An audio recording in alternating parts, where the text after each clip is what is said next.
అండి చాలామంది 7 వారాల పూజ ఎలా చేసుకుంటున్నారక్క? ఇంకా పిండి దీపాలు ఎలా తయారు చేసుకుంటున్నారు అని చెప్పి అడుగుతున్నారు. పూజ అయితే నేను ప్రతి శనివారం ఎలా చేసుకుంటానో అలాగే చేసుకుంటాను. కాకపోతే ఈ శనివారాల్లో కొబ్బరికాయ లేకపోతే అరటిపళ్ళు ఏదో ఒకటి నైవేద్యంగా పెట్టుకుంటాను. ఈ 7 వారాలు మాత్రం కొబ్బరికాయ, అరటిపళ్ళు ఇంకా పరమాన్నం, ఆవు పాలు, బెల్లం ముక్క నైవేద్యంగా పెట్టుకుంటానండి.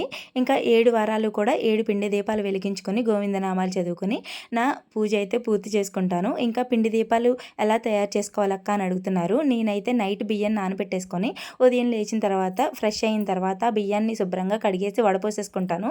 లోపు దేవుడి దగ్గర మొత్తం అంతా సర్ది పెట్టేసుకుంటాను. బియ్యంలో నీళ్లు కూడా వాడిపోతాయి. మిక్సీలో వేసి మెత్తగా మిక్సీ పట్టేసుకుంటాను. ఇంకా ఆ పిండిలో కొంచెం ఆవు పాలు, ఆవు నెయ్యి ఇంకా చిన్న బెల్లం ముక్క వేసుకొని గట్టిగా పిండి ముద్దలాగా కలుపుకొని చిన్న చిన్న ఉండలు తీసుకుని మనకి మట్టి ప్రమిదలు ఉంటాయి కదా, ఆ ప్రమిదల షేప్లో ప్రమిదల కింద చేసేసుకోవడమేనండి. గోవిందనామాలు పెట్టుకుని దీపారాధన చేసుకోవడమే. ఓం నమో వెంకటేశాయ నమః.